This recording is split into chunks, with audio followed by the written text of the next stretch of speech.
Esse episódio é apresentado por Ultra Coffee. Performe o seu melhor nos treinos, estudos e trabalho.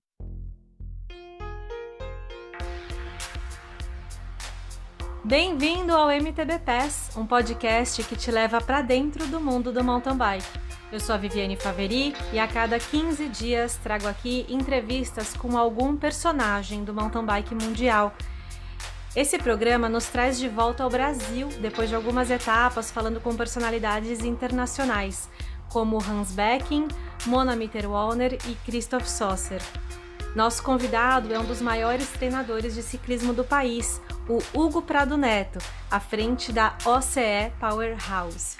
O que eu quero explorar com esse amigo e ex-parceiro de equipe é sobre a formação de atletas jovens. Como é o treino específico e preparação dos atletas de base? O que pode e o que não pode? Quando é a hora certa de colocar todas as fichas no ciclismo, se é que ela existe, e não se queimar antes da hora? Em 2021, vimos a consolidação meteórica de atletas jovens no mountain bike mundial. Pessoas que não têm medo de ter uma carreira curta em prol de um sonho maior, de quebrar limites e superar supostas barreiras do esporte. Vide nossa entrevistada Mona Mitterwalner na etapa 22. Mas esses atletas que temos como referência vêm de países nórdicos e mais desenvolvidos, onde o inverno obriga a se adaptar e fazer outros estímulos e esportes. Então, como que fica pra gente no Brasil que podemos pedalar o ano todo sem problema e principalmente na flor de idade, quando a palavra descanso soa como um pesadelo? O que a gente precisa fazer para criar mais avancines e replicar a dose no ciclismo feminino? Hugo, bem-vindo ao MTB Pass e obrigada por aceitar nosso convite de falar bem na véspera aí de você sair de férias. Eu sei que está super corrido. Olá, Vivi, muito obrigado pela oportunidade. Olá a todos os ouvintes aí do MTB Pass. É um prazer estar compartilhando, agregando para todo o conteúdo que está sendo gerado pelo MTB Pass. E vai ser um prazer falar sobre esse assunto, que na verdade é um trend até no ciclismo nível Pro Tour, no ciclismo de estrada, né? Quanto, obviamente, no mountain bike. Muito bom. Primeiro de tudo, onde que você está e quais são os seus planos para 2022? Só para a gente não deixar de falar um pouquinho de você. Desde 2019, eu me tornei atleta correndo na categoria Master. Eu tive uma carreira profissional no triatlo, no ciclismo de estrada e, né, agora no mountain bike há mais de 22 anos. E agora eu entrei na categoria Master para tentar levar os principais títulos que existe aí no planeta Terra. Então, e ao mesmo tempo ter mais tempo para focar, né, nesses atletas jovens que treinam aqui com a OCE e na OCE no geral, no business da OCE no geral. Que virou uma empresa, né? Você tá enorme. Quantos treinadores você tem? A gente tem 6 coaches e a gente tem 20 anos de mercado, né? Então, a gente foi uma das forças aí no Brasil para estimular pioneiros aí, né, para estimular o uso do medidor de potência como ferramenta de monitoramento dos treinos, né? Isso data acho que desde 2002, quando eu fiz uma matéria para aquela revista VO2. Então, isso aí foi tomando fôlego, né? E aí a gente está bem centrado agora nesse gerenciamento de performance e saúde dos atletas. Mas você conseguiu fazer essa transição muito bem feita, né? Porque em 2021 você subiu no pódio do Mundial. Sensacional, né? Foi uma super disputa que, na verdade, assim, eu fiz segundo geral de todas as categorias e o campeão, que é da minha categoria, que é um mito aí do mountain bike, maratona e de stage race, né? Ele ficou em primeiro geral e foi uma briga muito bonita entre nós dois. Ele me elogiou bastante. Ele é um cara que tem uma finesse, né, de estar ali competindo com você sem ser agressivo e tal, te respeitando e ao mesmo tempo indo para cima. Eu virei mais fã dele ainda, assim, sabe? Então a gente se respeitou muito, depois a gente começou até a trocar ideia de possíveis parcerias de dupla. Sensacional. Então foi um super highlight, né? E defender os títulos de maratona e cross country também brasileiro. É sempre muito legal ser, né, ser o primeiro do país, assim, né?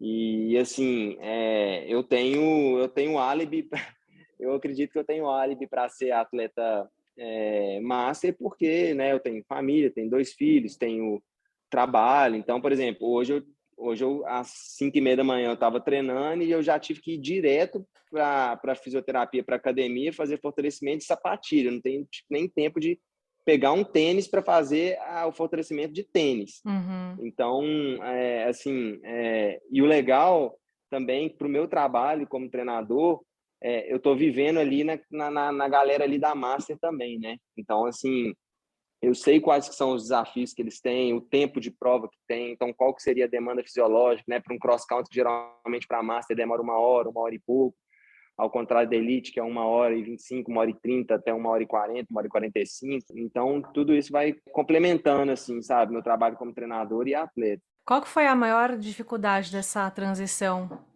A maior dificuldade é definir de fazer ela, né? Existem alguns atletas aí, não vou citar nomes, mas amigos meus aí no Brasil que eles se encontram nesse dilema aí, sabe? Uhum. Às vezes muito difícil, porque, por exemplo, provas que são minhas especialidades, como Brasil Ride, Stage Race, e maratonas, eu não sinto uma dificuldade muito grande de ainda estar disputando ali na elite, mas também eu acho que para coroar um pouco todo esse sacrifício de, né, quase 3 décadas, eu acho que eu chego a bater 3 décadas como atleta, eu resolvi criar esse objetivo de conquistar esses grandes títulos, que né, campeão mundial de XCO, campeão mundial de maratona, campeão pan-americano das 2 modalidades, campeão brasileiro nas 2 modalidades e defender o título da Brasil Ride. Basicamente, esses são meus 7 targets Sensacional. aí desse ano. Então, assim, São, não é fácil, sabe? é igual a galera que quer escalar os 7 picos mais altos do planeta. Você tem os seus 7 pódios. É exatamente isso. Como é que chama aquele Seven Peaks documentário? do Nim 14... Purja, Nims Purja. Isso. Maravilhoso, né? Recomendo assistir na Netflix. Mas, ó, eu tava pesquisando aqui que eu não lembrava o nome do grande competidor. É simplesmente você teve uma disputa com Karl Platt, grande Isso. atleta. Ele é alemão? Alemão. Eu achava que ele era sul-africano, mas. Na prática, eu acho que ele é sul-africano, que ele passa bastante tempo lá. E no XCO, como que você tá? Você tá conseguindo se encaixar nesse top 5 também no XCO, né? Sim, no XCO, o que aconteceu? Desde lá de Quebec, de Mont-Saint-Anne, que foi meu Aqui em primeiro casa? Mundial Master, o que aconteceu? Eu larguei na posição de 43 Ah, e, foi. e eu fui para Nossa. primeiro depois do start loop, tá? Uhum. Legal demais. Só que imagina o desgaste tanto físico quanto mental, né? Tipo assim, não, tem que ir lá para frente, tem que ir lá para frente para ver a corrida, senão eu não vou participar da corrida, né? Então eu não vou Uhum. estar dentro do contexto ali dos cabeças, já que meu objetivo é uma medalha ou ser campeão. Então eu consegui me encaixar, esse foi o primeiro desafio. Então, na medida que foram 5 minutos e pouco, eu lembro que eu gerei uma potência tipo assim muito absurda. Onde que você conseguiu fazer essas ultrapassagens? No start loop, que era meio que aberto naquele gramadinho, assim, sabe? Era um gramadinho Aham. subindo. Mas eu lembro que Enfim, ele tinha aquele dropão no Start Loop também, que a galera tem também um empurrou o mergulhozinho, meio com mergulho. off-camber. É. Nossa, é um Enfim, pega pra capar isso daí. É impressionante, que eu larguei é, lá no fundão também. E, nossa, é muito difícil ganhar posição. E a galera em volta de você tá estabanada. Você tem que ter muita é, concentração pra não entrar na vibe da galera atrapalhada. exatamente. É. E aí, Muito assim, bom. eu estava disputando o terceiro e perdi na última subidinha para um colombiano, fiquei em quarto. Aí Que animal. 2020 não teve. Aí 2021, né, quando eu estava no Canadá, eles falaram, não, quem é campeão nacional não tem nada disso de largar na frente, não. Só os top 5 do último ano. Falei, então beleza. Então, já se não for para ganhar, eu vou fazer um top 5, aí no ano que vem eu já largo na frente. Uhum. Aí cheguei lá na França, que foi na França esse último, né, que eu participei de 2. Cheguei lá, eu larguei na última fileira. Uai. Fui lá discutir com o pessoal, não tem isso não, foi só lá nele, não tem essa regra de top 5 não, blá, blá, blá, blá, blá. Era por ordem de inscrição na Master. E Gente. como o Brasil não podia ir na França por causa da pandemia, eu fiz inscrição, tipo, 3 semanas antes. Então todo mundo tinha feito inscrição. Não, mas isso Os daí não faz franceses, sentido, esse espanhóis, ranking aí por ordem de não. inscrição, gente. Que Não coisa. faz É. sentido. Mas ó, vou te falar que eu ouvi você falar da competição na Master me dá vontade, porque eu tenho ainda, nunca vou deixar de ser competitiva, mas tenho que adequar as expectativas de resultado ao meu momento de vida, Lógico, né? E lógico, aí exatamente. é muito legal ouvir você falar, porque dá uma vontade, assim, de colocar um objetivo desses, né? Ir atrás. Porque, assim, é, não adianta, quer me colocar pra competir e eu ir competir na elite com o nível de treino que eu tô colocando agora, não vai ser divertido. Uhum. Bom, mas vamos lá. Hugo, quem são os atletas de base que você tá treinando agora? Eu sei que tem o Henrique Bravo e a Gabriela Ferola. Correto. Esses são os highlights aí dos atletas jovens que realmente estão tomando um rumo de forma natural para buscarem se profissionalizar de fato, levarem a sério mesmo o esporte. Então, eles têm demonstrado, não só fisicamente, né, que o fisicamente é um pré-requisito óbvio que qualquer atleta que está buscando a alta performance precisa de ter. Obviamente, eles têm, mas é muito a questão mental. A gente vai conversar muito sobre isso, porque a diferença para mim está aí, está em conseguir, dentro da possibilidade de cada jovem, de cada família, de cada jovem que está buscando esse objetivo, se estruturar ao máximo e cercar de profissionais que estão realmente inseridos nesse mundo, tem contextos fora, por exemplo. A Gabriela está indo esse ano lá para a UCI, vai ficar 3 meses lá, com mais alguns 7 atletas do mundo, talentos júniores. Então, vai ser uma experiência fantástica, ela vai em provas Sensacional. lá. Então, começar a se cercar dessas coisas assim e tentar ao máximo, eu não diria lúdico, né, que eles já são adolescentes, mas assim, não pressionar demais também, porque igual você falou no começo aí do nosso bate-papo, descanso para eles já é um palavrão assim, entendeu? Uhum. Então, assim, muitas vezes a gente tem que, às vezes, dar umas freadas, assim, para realmente pensar nessa questão de longevidade, né? E deles passarem essa linha tênue aí da juventude aí para realmente conseguirem dar sequência. Que a gente vai descobrir mesmo, né? Ali por volta ali da categoria, do início da categoria sub-23, eles já vão ter maturado e passado todo o processo ali, né, de estudo de estudo antes da faculdade, de experiências que adolescentes precisam passar para realmente ver se é o que eles querem para a vida. Porque, assim, eu vejo que muita gente, e isso eu incluo até alguns atletas profissionais que correm na elite, até mesmo aqui no Brasil, né? As pessoas acham que um atleta profissional tem a vida daquelas pessoas que a gente vê na revista Caras, né? Quando, na verdade, é uma vida que, se a gente não ama o processo ali de tudo que exige, não dá, porque a realidade do mundo da alta performance é no mercy, né? Nature is metal, né? As Então, frases do assim, Hugo, sempre tem umas frases boas. então, Não, eu acho que o principal é conseguir fazer esses atletas entenderem isso, valorizar isso, e isso exige muita educação, educação no sentido assim, eles têm que entender por que eles estão fazendo isso, o que vai entregar, porque é igual assim, né? A gente, como é que é? A gente vive de promessa, né? Então, assim, a gente precisa, para a gente agir, a gente tem que ter uma promessa, um norte, alguma coisa assim, para a gente buscar. Então, a gente tem que ajudar esses atletas jovens a enxergar a promessa, né, aonde eles podem chegar e o que eles precisam de fazer para chegar lá. qual que é a idade desses atletas da Gabriela e do 15 e Henrique? 16. Qual que é a maior dificuldade que você vê nessa fase? É o descanso? É o estudo? É a pressão externa? Porque eles já têm um certo sucesso, né? Você vê, eles têm resultados em nível nacional. Aham. E aí a gente está numa expectativa enorme em relação a gerar novos ídolos no esporte, a quem que vai dar Uhum. sequência ao legado do Avancini e tudo.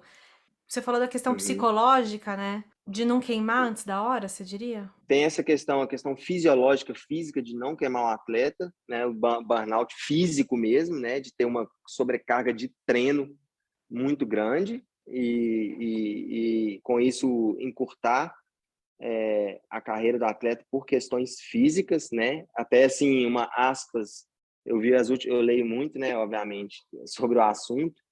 E eu tô a gente, todo mundo, eu não, todo mundo acompanha muito o Van der Poel, o Van Aert e tal. E eu tenho uma grande dúvida, assim, por exemplo, Pidcock. O pessoal fazendo cyclocross, depois fazendo clássica, depois fazendo mountain bike. Aí agora eu tô vendo essa dor nas costas, esse problema nas costas do Van der Poel, já é um negócio que está indo para 1 ano. Ele já fez cirurgia no joelho agora para aproveitar que ele está parado da dor nas costas. Então, assim, eu acho que isso é um sinal, sabe? Por mais que seja uma coisinha que aconteceu com ele que não tem nada a ver com, né, com over, com burnout, é uma coisa para os coaches, para todo mundo meio que se ligar assim, né? Porque isso aí primeiro que são pessoas, a gente considera eles mutantes, né? Então eles não estão nem no padrão normal da maioria dos atletas. Então você imagina um atleta normal, né? O que pode acontecer se a gente tiver um excesso de sobrecarga. E a questão mental, é até o que você falou, outra coisa muito difícil de gerenciar é essa questão, quando a gente pega um talento e o cara eu sou 6 vezes campeão brasileiro, 2 vezes na juvenil, 2 vezes na júnior e 1 vez na sub-23. Fica um buraco para esse atleta, porque a derrota ela é muito importante, né? Igual o Kobe Bryant fala,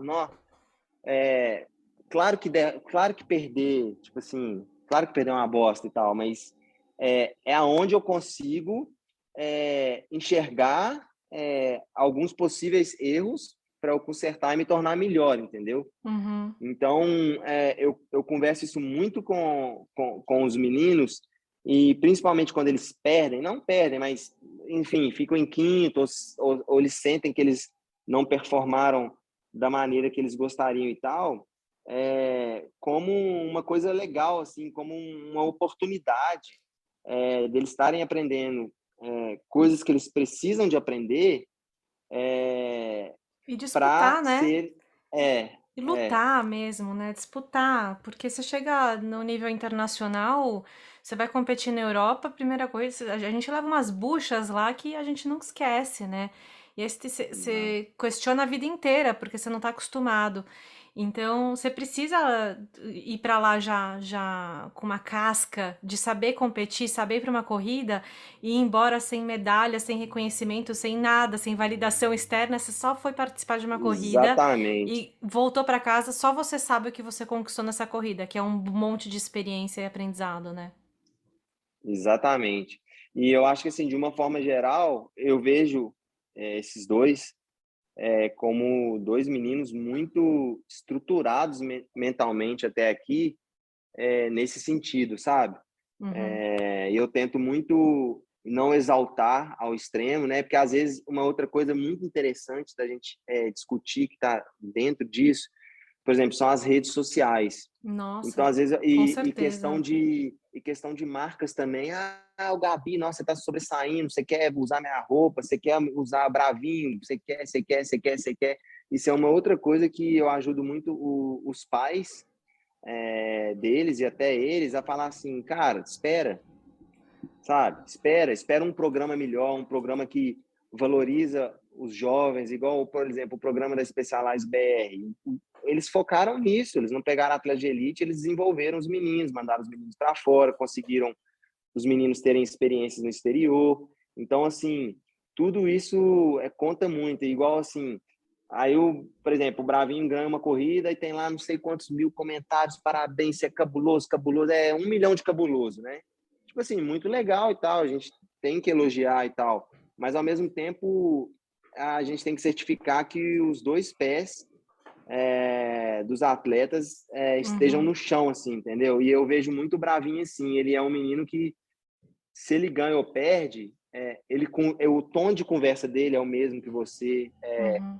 muitas vezes a expressão facial dele é a mesma, então para mim isso é muito crítico, assim, é uma dos pilares do sucesso ou não desses atletas, sabe? Uhum. Impressionante isso que você está falando. Eu já comentei sobre isso em algumas entrevistas passadas e usando um exemplo muito bom que é da Mona Mitterwalner, eu perguntei se ela tinha assistido às Olimpíadas, porque ela não pôde competir, né? Ela fez tudo, ganhou tudo ano passado, mas ela não pôde estar em Tóquio. E ela falou que na semana dos Jogos Olímpicos, na semana seguinte, ela se desconectou completamente das redes sociais e nem assistiu a corrida até hoje. Apesar de que agora Caramba, ela já tá de bem com isso, ela já é, superou e aceita, e hoje ela abraça tudo, mas, cara, ela precisou se desconectar ali completamente para focar na essência dela, quem era ela, e tirou umas férias ali naquele período.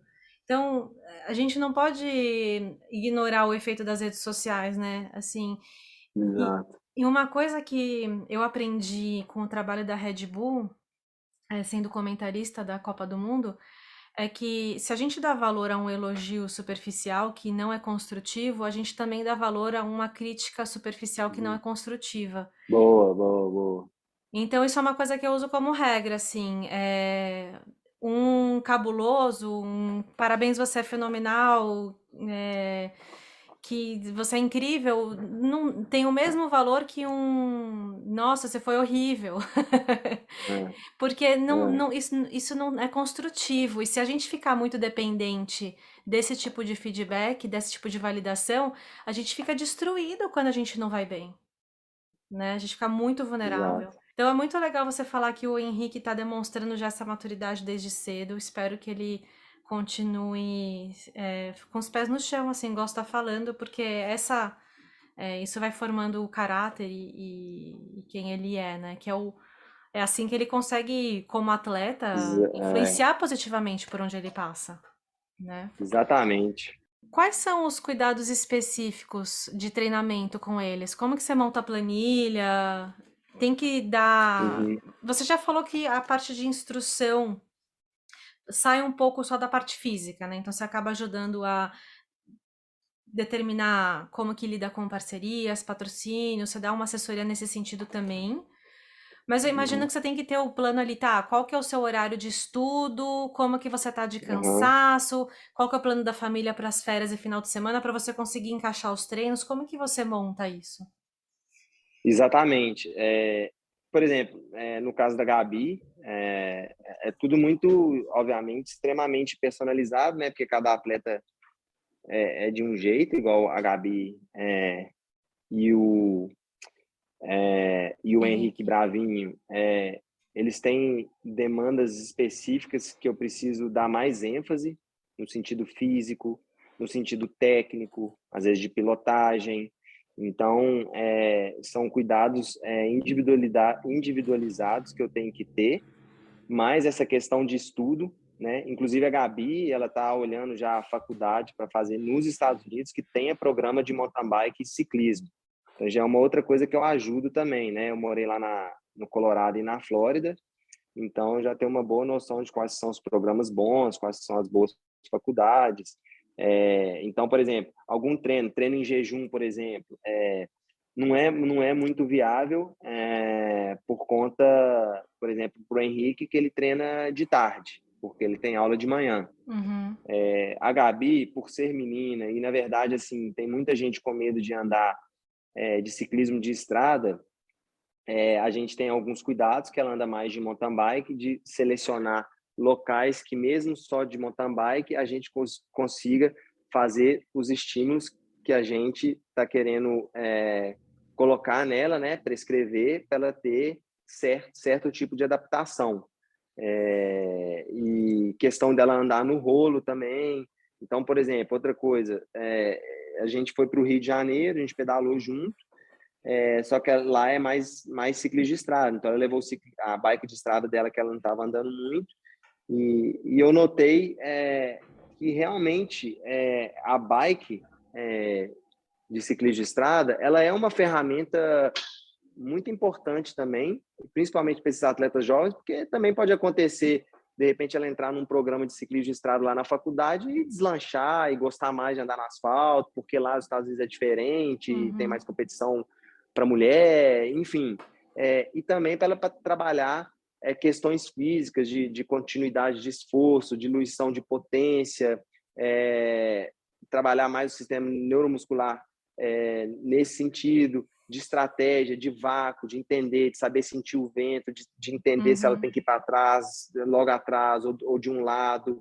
Então, tem vários aspectos importantes que eu notei que é legal, entendeu? Que, de repente, pode adicionar ao menu de ferramenta, de atividade para ela fazer, para ela continuar o desenvolvimento dela, sabe? E aí tem muitas essas questões, porque assim, esses atletas, eles não precisam de um exagero de estímulo, e eles têm uma recuperação muito rápida, e o retorno da forma deles, né? Por exemplo, vão fazer uma viagem e vão ficar parados, vão ficar na praia com a família, ou esquiando, etc. Eles voltam muito rápido, assim, sabe? E, na verdade, assim, não é o coach que vai tentar obrigar eles. Na verdade, eu, como coach, eu tenho que tentar explicar para eles que é de boa ir lá com a família e esquiar e não tá com a bike, não tá treinando, entendeu? Ao mesmo tempo também, eu falo, não, essa viagem aqui já tá num momento, né, que não fica muito viável, porque suas provas-alvos estão chegando e tal, já é uma fase que exige um foco maior, e a gente vai equilibrando tudo isso, porque, assim, vida de monge, primeiro que não precisa mais desse esquema de, sabe, de vida de monge. É claro que... O que é a vida de monge? Eu acho que eu nem sei se isso foi uma boa colocação, porque, assim, aí que está o ponto. Igual o Alain Philippe falou numa entrevista recente no Cycling News, ciclista tem que ser masoquista, tem que gostar de sofrer e tal. Concordo, o cara tem que ser sangue no olho e tal. Mas, assim, é aquela coisa que a gente falou de paixão pelo processo, entendeu? Então, assim, para mim, às vezes é difícil, assim, vou acordar, meus meninos estão dormindo, minha mulher já tem que treinar, não vou ver eles de novo e tal. Às vezes é ruim. Mas, assim, eu amo o processo. Se cortar isso de mim, de falar assim, eu te dou 100 milhões de dólares, você nunca mais encosta numa bicicleta, não pego, entendeu? Então, assim, a gente tem que inserir esse gosto pelo processo. Então, assim, talvez essa colocação vida de monge seja para a pessoa que não está disposta ou não entende todo o processo e acha que é chato, entendeu? O cara só quer ter o limelight lá na frente, mas o processo para ele é chato. Fazer os tiros é chato, sabe? Porque que acontece? Se você falar assim, Vivi, ou então, ô Bravinho, que você não qual que é o treino que você não gosta de fazer? Provavelmente se eu perguntar para você, o que você me falar, se eu for olhar no banco de dados de potência, de treinos, de competições dele, provavelmente a pedra no sapato dele é exatamente nesse tempo de esforço que ele falou que ele não gosta de fazer no treino, entendeu? Então, por exemplo, esses tiros de 1 minuto e tal, né? 1 minuto, por exemplo, uma largada de cross country é muito importante. Então você fala, não gosto de fazer esse tiro de 1 minuto com torque alto, que a cadência é muito baixa, né? E potência muito alta. Não gosto de você vai lá olhar, é o ponto fraco dele. Então, assim, inserir também por isso que eu falo que a educação é importante, porque ele tem que entender por que ele está fazendo isso. Pô, para eu melhorar ou para eu ser menos pior, né? Porque às vezes também é uma coisa que, devido ao desenvolvimento dele, devido à genética dele, ele pode não ser o melhor sprinter do mundo, mas a gente vai minimizar, fazer com que ele tenha menos fadiga residual desse esforço que tira muito o TSS dele, né? Que custa muito para o corpo dele, para ele dar sequência lá na prova, depois desse esforço que ele teve que fazer no meio de um cross-country, etc., sabe? É muito interessante isso que você está falando, porque cruza com o assunto que a gente tá muito em pauta, porque acabou de sair uma nova lista de atletas que foram suspensos por causa casos de doping. E aí, falando sobre essa questão de educação, de às vezes a pessoa ter uma pressa para chegar no resultado e não ter essa paixão pelo processo, né?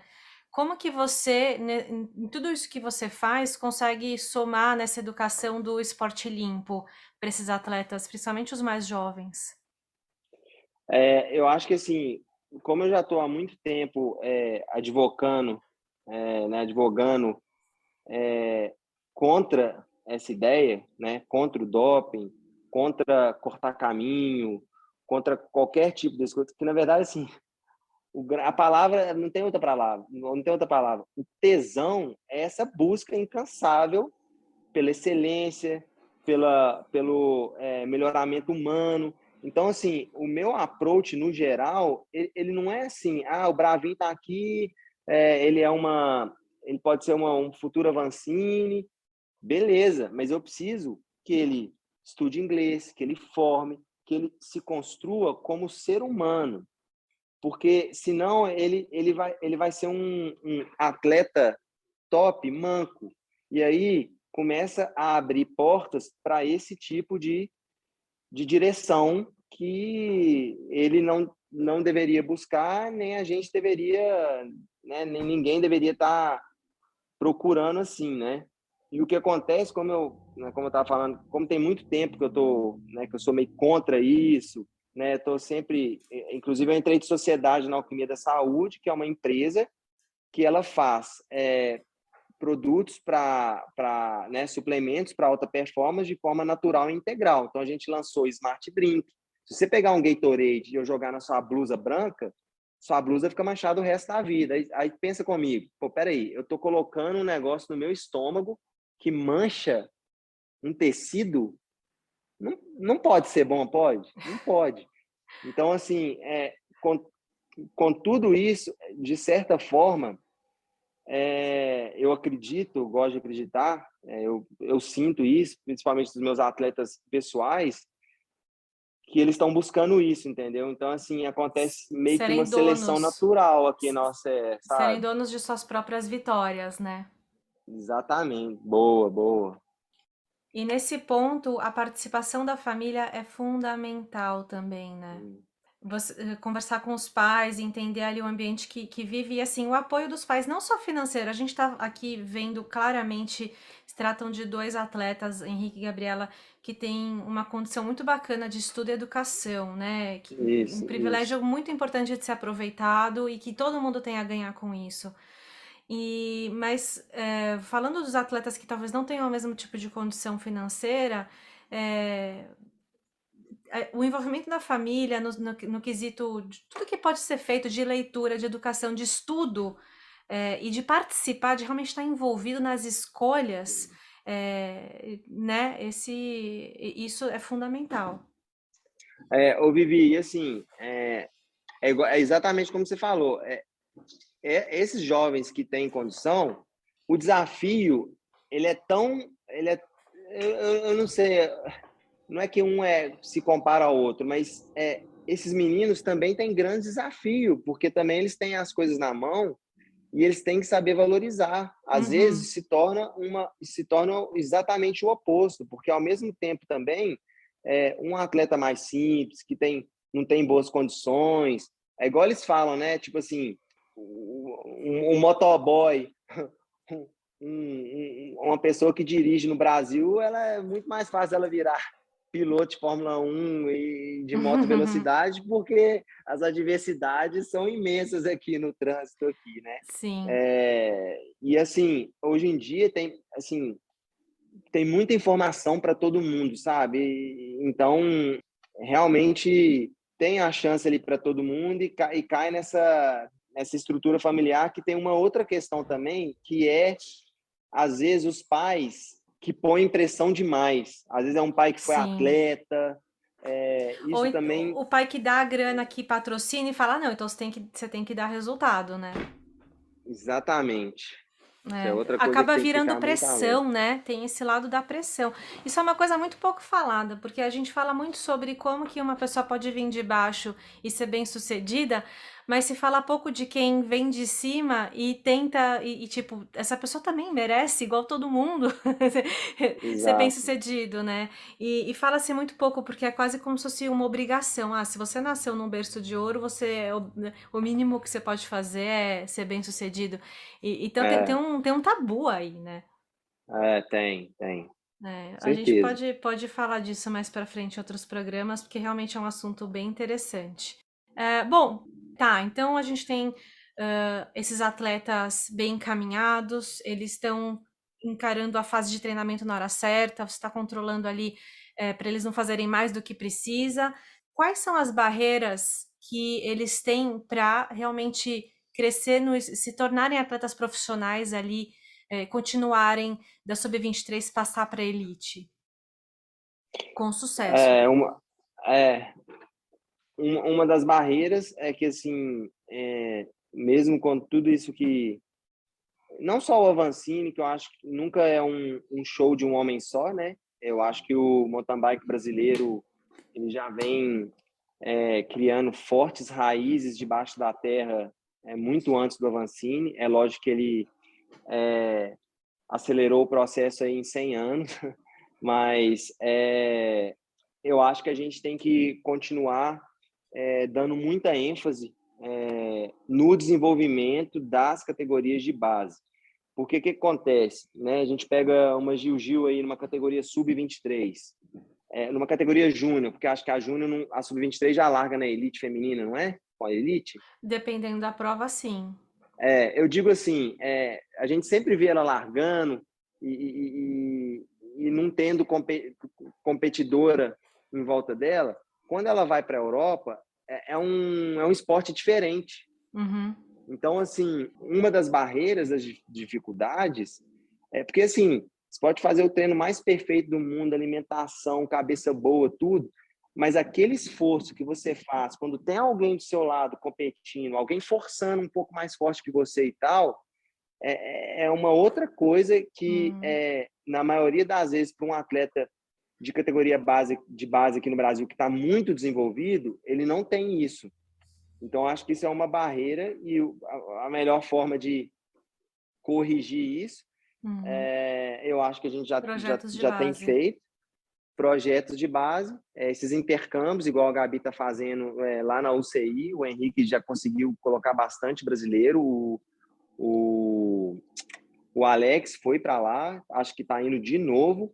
Então, você vê o que algumas experiências lá fora, para alguém que está muito desenvolvido, com a cabeça boa, de categoria de base, pode fazer. Então, acho que essa é uma das principais barreiras e desafios que todos dentro do esporte têm. E, por exemplo, eu tenho minha menina de 6 anos, né? Eu levo ela, vai nas corridas comigo, vai com a bikezinha dela e sempre participa quando tem prova, sabe? Só que o que acontece? Eu lembro que o Lucas Calf me falava, pô, eu batia guidon com o Nino com 9 anos de idade, né? Se a gente for olhar aqui o percurso para os meninos de 9 anos de idade nas provas, é tipo 300 metros, né? Vai todo mundo junto, vai uns com rodinha. É uma brincadeira, Então, né? então, assim, esse desenvolvimento da categoria, ela envolve organizadores, confederações, patrocinadores, né? E eu acho que até de patrocinadores teve um certo movimento aí, né? A gente vê a equipe do Henrique focou muito em desenvolvimento, a equipe da Specialized, a Odd sempre teve atletas novos, a Sense, então tem um ou outro ali, mas eu acho que isso é um conjunto de todos da indústria, assim, para alavancar isso, entendeu? Então, ter mais competições de verdade para menino de 10 anos, de 8 anos, de Tem que ter 7 um anos, sabe? esforço, né? Igual a questão da inclusão da mulher em tudo, né? Que precisa ter um esforço para igualar Tá, então é comprovado, as mulheres ganham menos que os homens, assim, né? Mundial.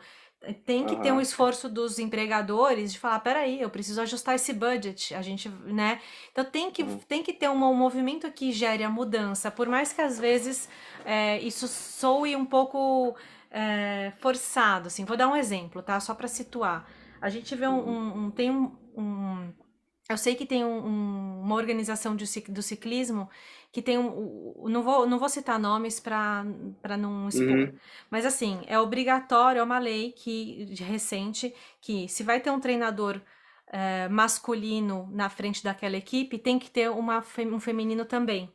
Então, para todos os projetos do ciclismo desse país, tem que ter um coach de cada sexo. Para um Uhum. training camp, para um campeonato mundial, para uma Copa do Mundo que vai levar atletas. E aí, às vezes, o que está acontecendo aqui entra um coach menos qualificado do que outro que poderia ter só porque é do sexo feminino. Mas Uhum. precisa ter isso. É o que eu falo, gente, Uhum. se não tiver isso, vai sempre ser dois homens. Vai demorar muito mais para ter outra mulher na mesma qualificação Aham. que esse treinador. Então, assim, é um esforço que eu acho que se a gente olha o porquê que ele está acontecendo, faz sentido, né? Então, eu sei que eu fugi um pouco do assunto, Não, mas mas. assim, mas é legal porque e se você for pensar no business, tanto os jovens como as mulheres são mega clientes potenciais para Uhum. competição, para ter mais gente competindo e tal. E assim, você tocou nesse assunto, eu estudei na Universidade da Flórida e meu pai não tinha dinheiro na época para me pagar a faculdade, porque lá é 4 vezes mais um americano, né, um estudante internacional e é em dólar e tal, o dólar sempre foi, né, R$ 4, R$ 5, R$ 6. Eu falei, não, eu vou para lá, meu pai vai me bancar 6 meses, eu vou tentar uma bolsa de futebol. A minha universidade, que é a Universidade da Flórida, né, que é uma universidade muito respeitada, inclusive ela levou mais atletas nas Olimpíadas de 2000 de Sydney do que a delegação brasileira inteira. Uma universidade dos Estados Unidos, então eles são Nossa. sérios. E não tinha soccer na minha faculdade. Por quê?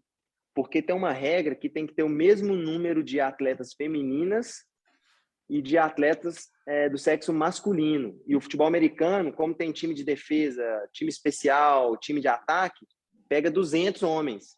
Então, o Aham, soccer era para compor essa quantidade, entendi. igualar a quantidade de homens e mulheres. Então, você vê o resultado hoje, né, disso. Isso. Então, por isso que eu acho que tem que ter um esforço. Gostei muito do que você trouxe, que tem que ter um esforço de todo mundo para envolver as crianças e a base, para construir essa base. E aí eu quero só chamar o ouvinte e também te convidar para ouvir a live que eu fiz essa semana com o Sai Payton, essa semana que a gente está gravando, né? Agora o programa vai pro ar em fevereiro, então tem que dar um scrollzinho no Spotify ou no próprio Instagram para encontrar essa live. O Sai, ele é uma figura, uma lenda do ciclismo de downhill, de esportes de gravidade. Ele é inglês e ele está organizando o Campeonato Mundial de Balance Bike. Que depois eu descobri que já teve Nossa. Campeonato Mundial de Balance Bike nos Estados Unidos, também em Miami, que o Cadeira chegou a cobrir há vários anos. Enfim, então tem vários aí eventos que estão organizando isso, que basicamente são crianças de 2 a 5 anos, que só tem um percurso, tem o horário de largada, tem tudo, tem os pais eufóricos, porque tem uma camisa de campeão. Caramba. E aí, cara, é um evento assim, é o maior evento, é tipo a Copa Internacional aqui no Putz, deve Brasil. ser top demais. É muito legal. Então a gente podia pedir pro Rogério da Copa Internacional Boa organizar o ideia. Campeonato Mundial de Balance Bike do Brasil. Boa, boa, boa, boa. E seria incrível, né? Essa live é muito legal porque o Sai, é, ele é um cara, ele é amigo do Rob Warner, ele é uma lenda. Pra você ter uma noção, Hugo, o Danny Hart, aquele inglês Aham, downhilleiro cabuloso, entrou na nossa live. Ele veio comentar, ele é brother do cara. Então, tipo, aham. é muito incrível. E aí você vê que um cara desses, dando foco no desenvolvimento de base, assim, nesse nível, é porque o negócio tem sentido, sabe? É, Tem liga. E aí é muito legal a é. gente estar podendo falar disso e terminar a nossa live comentando sobre isso também. Cara, obrigada por tudo isso que você Show. compartilhou e De dá só vontade de nada. conversar mais. Boa. Obrigado pela oportunidade mais uma vez. Muito Semana que massa. vem é férias, então você vai pra praia, vai levar a bike, qual que é o Vou. plano? Ah, tem que levar a bike. A única viagem que eu fiz sem bike, eu aprendi que não pode fazer isso. Ah, é? Mas e como que você vai fazer para falar para os seus atletas jovens, para eles deixarem a É, é, bike em vou, casa, vou, vou. Hugo? Não, mas é porque agora eu já entrei no. Já saí do momento do off-season, entendeu? Que Ah, você já descansou, já teve a sua eu fase de peguei ele bem descanso. cedo. Eu peguei ele bem cedo, por isso que eu não fui no Brasil Ride do Espinhaço para antecipar, porque o Mundial de Cross Country Master é em abril. Aí, então, já tô na É. pegada, sabe? Meu esquema foi lá no início de dezembro, descansando, Você ficou sem pedalar? tomando sorvete. Fiquei 15 dias sem pedalar. Foi o maior tempo sem pedalar Que legal. dos últimos 20 e tantos anos. Engordou? Nada, meio quilo. Ah, não tá valendo. Pode comer mais sorvete É, então semana que vem. Muito bom. boa. Próxima vez que você vier aqui no MTB Pass, eu quero conversar com você sobre a ideia de fazer outros esportes. Quero saber o que você pensa sobre Boa, isso, sobre a pegada boa. multiesporte. Fica então Show. essa chamada para uma próxima. Obrigada, Hugo. Boas Massa. férias. Tudo de bom. Obrigadão. Um abraço.